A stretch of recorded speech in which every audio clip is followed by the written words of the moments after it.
Shalom Bapak Ibu Saudara sekalian, selamat pagi. Kembali kita akan mendengarkan firman Tuhan pagi hari ini sebagai renungan kita sebelum kita melakukan setiap kegiatan dan juga aktivitas kita sepanjang hari ini.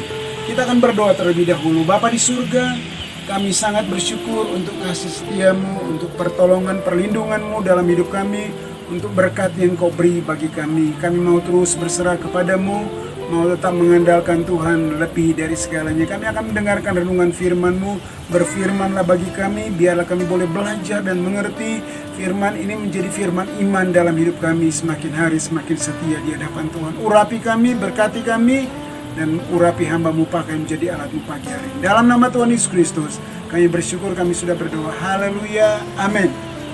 Puji Tuhan Bapak Ibu Saudara sekalian, setiap orang punya keinginan di dalam dirinya. Tidak semua keinginan itu salah.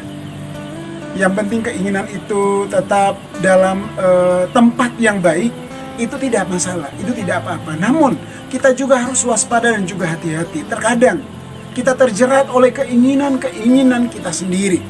Kita terjerat oleh karena terlalu berlebihan keinginan-keinginan dalam diri kita.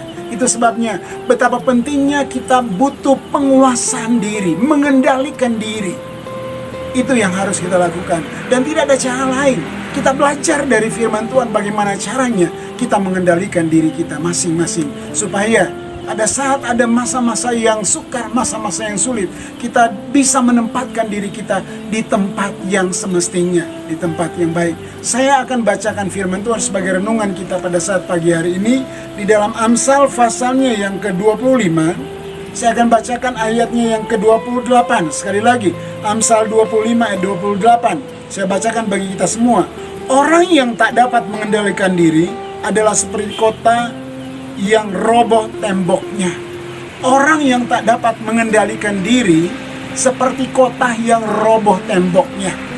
Apa artinya itu? Orang yang tak dapat mengendalikan diri seperti kota yang roboh temboknya. Roboh temboknya berarti tidak ada lagi perlindungan. Roboh temboknya berarti mudah untuk diserang oleh musuh.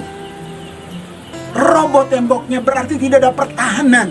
Nah, orang yang tidak ada pertahanan, orang yang mudah diserang, orang yang tidak ada lagi kekuatan di dalam dirinya adalah orang-orang yang tidak mampu menguasai dirinya, yang tidak bisa mengendalikan dirinya, tidak bisa melakukan hal yang terbaik dalam hidupnya dengan dia mengendalikan segala keinginan atau dirinya, sehingga tidak mudah terjerat dan tidak mudah melakukan hal-hal yang tidak penting dalam kehidupannya.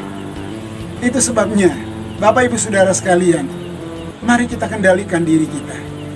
Ada banyak tantangan rintangan yang ada di luar sana yang mungkin bisa jadi menjerat hidup kita. Yang tadinya kita berpikir tidak masalah, itu tidak apa-apa, itu hanya keinginan biasa saja. Namun lama-kelamaan ternyata itu keinginan yang menjerat hidup kita. Kalau kita tidak bisa mengendalikan diri, menguasai diri kita, akhirnya kita terjerat sehingga seperti yang disampaikan firman Tuhan, tidak ada perlindungan, tidak ada pertahanan, dan juga tidak ada lagi kekuatan. Dan kita mudah diserang. Sehingga oleh karena hal-hal yang demikian membuat kita jatuh dan membuat kita tidak mampu untuk keluar dari segala hal-hal yang menjatuhkan hidup kita. Alkitab menuliskan, orang yang tidak bisa mengendalikan, itu sebabnya mari kita kendalikan diri kita masing-masing. Bagaimana caranya kita mengendalikan diri kita? Bagaimana caranya agar kita bisa menguasai diri kita? Hanya ada satu cara. Oleh firman Tuhan katakan bahwa untuk dapat mengendalikan diri, kita butuh kekuatan Allah. Dan Alkitab mencatat buah-buah roh itu adalah salah satunya penguasaan diri. Ada Roh Kudus dalam hidup kita, akhirnya membuat ada manifestasi dari pekerjaan Roh Kudus, sehingga membuat saya bisa mengendalikan diri, Bapak Ibu bisa mengendalikan diri. Izinkan Roh Kudus bekerja dalam hidup kita.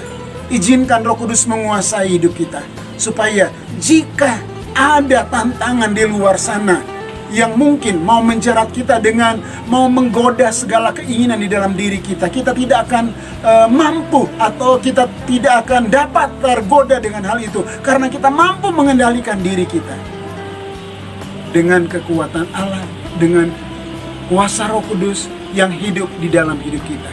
Mari kita izinkan kuasa Roh Kudus itu menguasai kita. Belajar, kita sudah dapat Roh Kudus itu. Saat kita percaya kepada Tuhan, Allah impartasikan kuasanya, rohnya Dia berikan kepada kita. Biarlah kita izinkan Roh Kudus itu bekerja dalam hidup kita, menguasai kita, mengendalikan kita. Sehingga melalui buah-buah roh yang ada dalam hidup kita, kita mampu memiliki pengendalian diri, sehingga kita tidak mampu terjerat oleh keinginan-keinginan. Sehingga ada pertahanan, ada kekuatan, tidak mudah diserang, karena Roh Kudus telah menguasai kita. Puji Tuhan. Inilah firman dan renungan kita pagi hari ini. Kiranya Tuhan memberikan kepada kita pengertian yang lebih lagi, dan memberikan kepada kita kekuatan untuk menjadi pelaku-pelaku firman Tuhan. Puji Tuhan. Tuhan memberkati. Kita berdoa.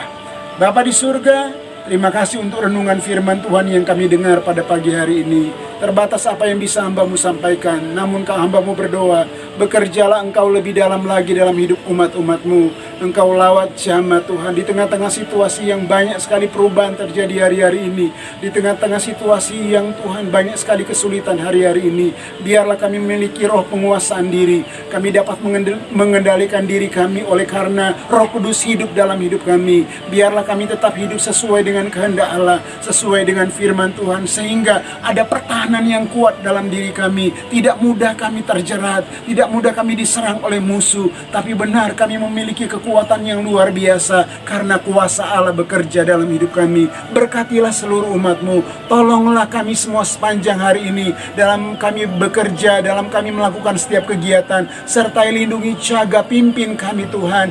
Biarlah hindarkan kami dari maut, mara bahaya, kecelakaan, segala gangguan apapun yang membuat kami lemah, membuat kami Tuhan tidak lagi mengandalkan Tuhan sepenuhnya. Kami tolak semuanya dalam nama Tuhan Yesus Kristus. Kuasa Allah yang bekerja sehingga membuat kami semakin hari semakin mengasihi Tuhan, tetap percaya kepada Tuhan, menyerahkan seluruh hidup kami ke dalam tangan Tuhan.